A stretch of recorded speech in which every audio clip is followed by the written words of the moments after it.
La conjoncture prend actuellement une tournure moins favorable que sur le début de l'année 2014, mais ce passage difficile ne remet pas en cause les tendances favorables du marché des produits laitiers à moyen et long terme. La consommation de produits laitiers à l'échelle mondiale reste dynamique. Hors période de crise comme en 2009, elle progresse de l'ordre de 2,5% par an. Et cette dynamique n'est pas remise en cause aujourd'hui.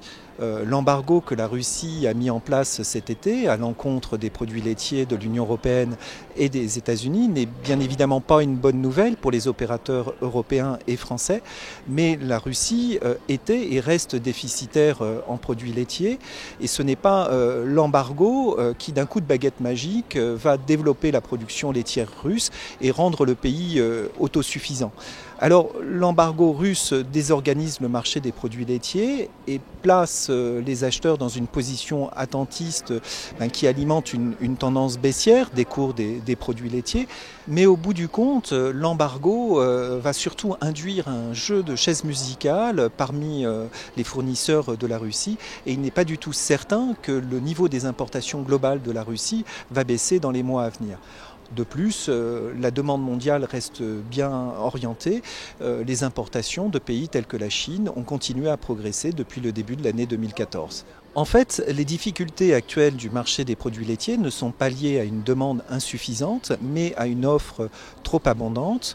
Depuis plus d'un an, la production laitière s'est considérablement accrue au sein des deux principaux fournisseurs du marché mondial, que sont l'Union européenne et la Nouvelle-Zélande. En l'espace d'un an, la production laitière s'est accrue d'un peu plus de 6 millions de tonnes en Europe et d'un peu moins de 2 millions de tonnes en Nouvelle-Zélande, c'est-à-dire des croissances relatives de 4,5% pour l'Union européenne, de 9,5% pour la Nouvelle-Zélande, donc des rythmes d'accroissement nettement supérieurs à la progression de la consommation mondiale de produits laitiers. La production laitière en France a largement suivi cette tendance dynamique. Sur les 7 premiers mois de l'année 2014, la collecte a progressé de plus de 7% comparativement à la période équivalente de 2013.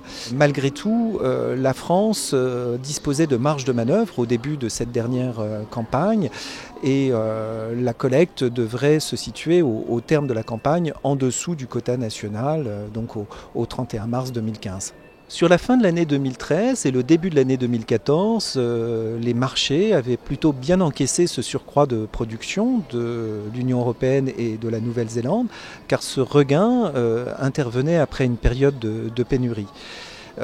Mais les stocks qui étaient à leur niveau le plus bas pendant l'été 2013 se sont peu à peu renfloués et une fois que ces stocks ont été reconstitués, le maintien d'un rythme soutenu de développement de la production laitière a commencé à peser sur les marchés et a induit une baisse du prix des produits laitiers sur les marchés internationaux à partir du printemps 2014. Donc une tendance baissière était déjà amorcée cet été, au mois d'août, au moment où la Russie a mis en place son embargo. Et cette décision politique de la Russie a renforcé cette tendance baissière en plaçant les acheteurs dans une position attentiste. Aujourd'hui, les prix des produits laitiers sur les marchés internationaux se retrouvent donc à leur niveau le plus bas depuis le milieu de l'année 2012. Cette dégradation des marchés ne va pas avoir un impact immédiat sur le prix du lait à la ferme. En effet, dans les contrats liant les laiteries aux éleveurs, la détermination du prix du lait est le plus souvent établie sur des indicateurs de marché observés 3 mois plus tôt. Et donc la baisse des prix des produits laitiers sur les marchés internationaux va surtout impacter le prix du lait sur le début de l'année 2015.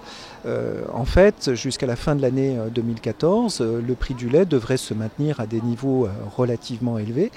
Il est d'ailleurs vraisemblable que le prix moyen de l'année 2014 sera nettement supérieur à celui de l'année 2013. On s'attend à une augmentation de l'ordre de 6 à 7%.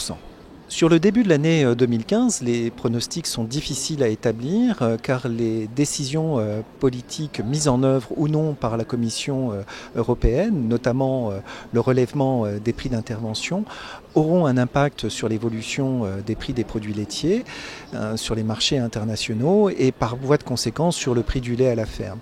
Mais Quoi qu'il arrive, à l'heure d'aujourd'hui, il est certain que les prix du lait sur le début de l'année 2015 seront en baisse assez nette comparativement au niveau des prix du lait sur la fin de l'année 2014. En guise de conclusion, le prix du lait va rester en France à des niveaux relativement élevés entre septembre et décembre 2014, avant de connaître une tendance baissière sur le début de l'année 2015, dont l'ampleur et la durée ne sont pas actuellement totalement connues. Les décisions politiques mises en œuvre par la Commission européenne en matière de régulation, mais aussi l'évolution de la collecte en Europe, va-t-elle ou non se maintenir à un niveau aussi soutenu, vont être déterminants pour cibler en fait le profil de cette période de flottement. Quoi qu'il arrive, si la conjoncture s'annonce difficile sur le début de l'année 2015, un retournement favorable au second semestre n'est pas exclu. Les fondamentaux du marché, notamment en termes de demande, sont structurellement bien orientés.